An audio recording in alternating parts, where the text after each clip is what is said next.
Cancer, welcome and this is your reading. Be open-minded po, hindi po halos lahat makaresonate, kaya piliin nyo na lamang. And thank you nga po pala sa mga nag-subscribe, lalo na sa mga bumabalik. Marami pong salamat. Give me the message for Cancer. Ano yung mensahe sa'yo?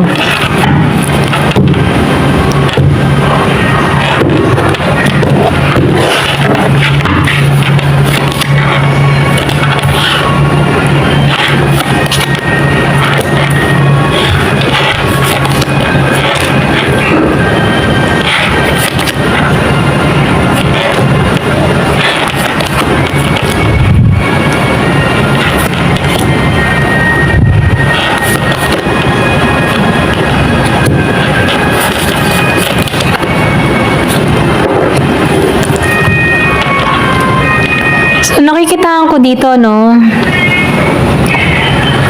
Yung iba sa inyo meron dito naiinggit, nagsiselo sa'yo, or pwede rin sabihin, meron ka dito mga natutupad na kahilingan, okay?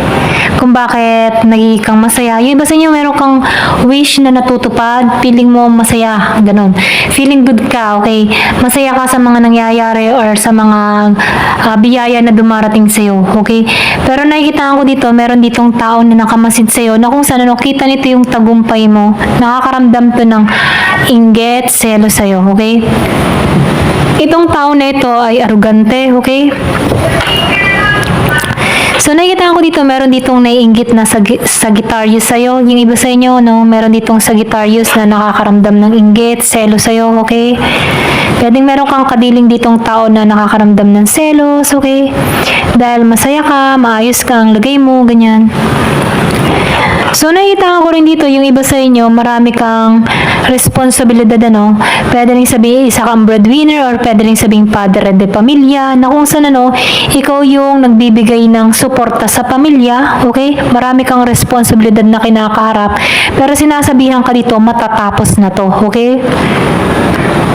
Kumbaga matatapos na itong mga paghihirap mo at maaalala mo na lamang or magbabalik tanaw na lang sa iyong alaala yung mga masasakit na sandali, ano? Kumbaga magbabalik tanaw ka dito na nalampasan mo itong mga pagsubok na to, okay? So, nakita ko rin dito yung iba sa inyo, meron dito magbabalik sa'yo, okay? So, nakita ko rin dito yung iba sa inyo, meron kang kadiling dito na Scorpio, magbabalik to, okay? Kumbaga, wala kang idea sa tao nito. Pero nakikita ko dito, naaalala ka ng tao nito, gusto ng tao nito na magkaroon kayo ng panibagong memories, yung mga nangyari sa nakaraan, okay? Gusto nitong tao nito na maulit muli, okay?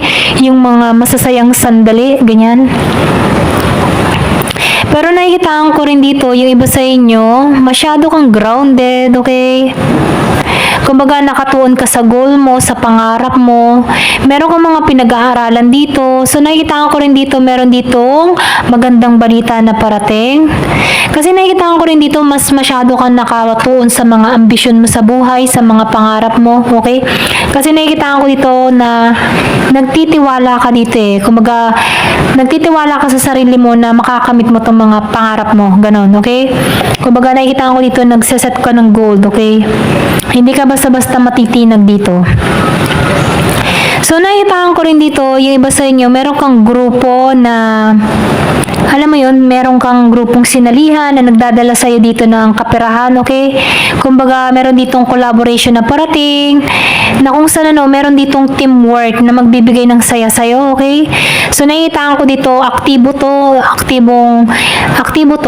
itong group na to, na kung saan, ano, nagbibigayan kayo ng mga kuro-kuro, or pwede sa nagbibigayan kayo ng mga suggestion, okay, kung bakit lumalago tong team na to, okay, kung ano man itong mga sinalihan mo, okay, nagbibigay to ng saya or sigla sa'yo, okay. So, nakita ko rin dito yung iba sa inyo, sinasabihan ko dito, huwag kang maging pabigla-bigla, ano, kasi nakikita ko dito na meron ditong tao na, pwede rin sabihin, meron ditong tao na hindi nagtiwala sa'yo, okay. Kumbaga, itong tao na to ay ayaw nitong maging pabigla. Kumbaga kasi nakikita ko dito, meron ditong naging pabigla-bigla, ayaw nitong magtiwala sa'yo, okay? Meron kang kadiling ditong Aquarius. Kumbaga itong tao na ito Alam mo yung tipo na hindi pa nagtitiwala sa'yo, ganyan. Ito na yung nakikita ko. Kumbaga itong tao nito ay walang pahinga, hindi nag-iisip, okay? Ay, minsan hindi nag-iisip, ano, kumbaga, pabigla-bigla to sa mga desisyong ginagawa niya na hindi niya pinag-iisipan. Hindi niya tinitingnan muna yung kahihinatnan, ganun, okay? So, nakikita ko rin dito yung iba sa inyo, merong ditong hihingi ng tawad sa'yo. Or pwede rin sabihin ikaw, meron ka nang ile-let go dito, naka-recover ka dito sa mga despair na naranasan mo, sa mga hirap, sa mga pain, or kung ano man naranasan mong sakit. So, nakikita ko rin dito, tinanggap mo na lamang din to, pinatawad mo na lamang din to, or pinatawad mo na rin din yung sarili mo, okay? Nag-moving on ka na lang dito. Yung iba sa inyo na sa healing process, ganyan, nilet go mo na to, tanggap mo na yung pagbabago, okay? Or tinatanggap mo na yung pagbabago, ganyan.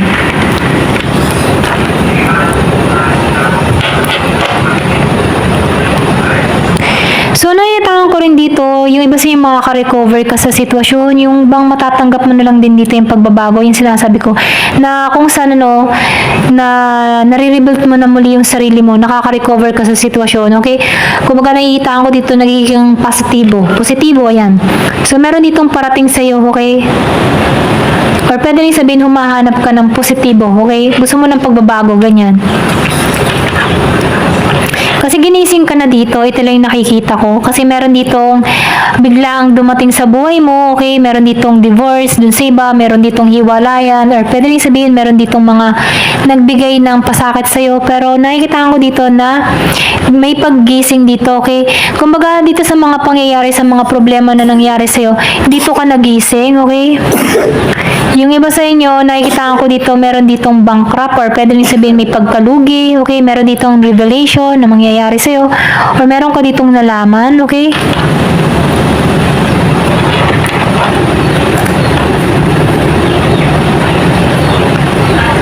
So, nakikita ko rin dito, no, yung iba sa inyo humahanap ka ng panibagong path. Kasi nakikita ko dito na ibabalik mo yung self-confidence mo, or pwede rin sabihin na gusto mo ng panibago, ganyan. Meron kang mga ideas na sumasagi sa kaisipan mo. So, kailangan mo lang ditong tanggalan yung takot na nararamdaman mo. Okay, yung iba sa inyo, lumayo ka, meron kang iniwasan, meron kang inalisan, okay? So, meron kang mga takot na nararamdaman dun sa iba, hindi halos lahat, ha? Kasi meron ako nakikita ditong nalulungkot sa nangyari or sa sitwasyon na kinakaharap niya. So, sinasabihan ka dito na huwag mong i-restrict yung sarili mo, no? Kumbaga, palayain mo yung sarili mo sa mga kalungkutan, sa mga masasakit na karanasan, okay? Ikaw lang din yung makakatulong sa sarili mo para mapalaya mo yung sarili mo, okay? Kumbaga, huwag mong i-observe lahat yung mga negative na nangyari sa nakaraan, or kung ano man yung nagbibigay ng pasakit or takot sa buhay mo, okay? Sinasabihan ka dito yung paglaya, palayain mo yung sarili mo sa mga alalahanin, ganyan. So, nakikita ko rin dito, no? Yung iba sa inyo may darating sa buhay mo pero hindi ka interesado, okay? Pwedeng new connection to dun sa iba sa inyo, no?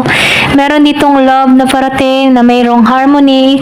Kumbaga, naka-align tong tao na ito. Wala kang idea na parating to sa buhay mo. Kasi nakikita ko dito na de-depress ka, or pwede rin sabihin meron kang karanasan na kabiguan na hindi ka pa rin nakaka-recover sa sitwasyon. Yung iba, okay? Kung meron kang kadiling dito na cancer, kumbaga nakikita ko dito na nahirapan ka sa tao na ito, may pagluha ka or may pag-iyak kang nangyayari dito, okay? So, sinasabihan ka dito, meron ditong patungo sa'yo, meron ditong magmamahal sa'yo na bago, Gemini ito, dun sa iba sa inyo. Kumbaga, itong tao na ito ay talagang mamahalin ka, okay? So, sinasabihan ka rito, bibilang ka dito ng mga blessings sa buhay mo, okay? So, nakikitaan ko rin dito na hindi ka nawawala ng pag-asa, yung iba sa inyo, no? So, nakikitaan ko dito, magsasaya ka dito, okay? Kumbaga, nakikitaan ko dito, magpapakatotoo ka, okay, sa nararamdaman mo, ganyan. Kasi dito, meron ka pang takot dito sa The Hermit Reverse. So, sinasabihan ka dito, no? Tanggalan to, okay? Para na sa ganun, hindi mo mamiss tong opportunity na parating din dito sa Four of Cups. Ito na yung minsaya, no? Kumbaga, sinasabihan ka dito, meron parating na lover sa'yo, okay? Ito lang yung nakikita ko. Ayan, thank you for watching. Love and peace.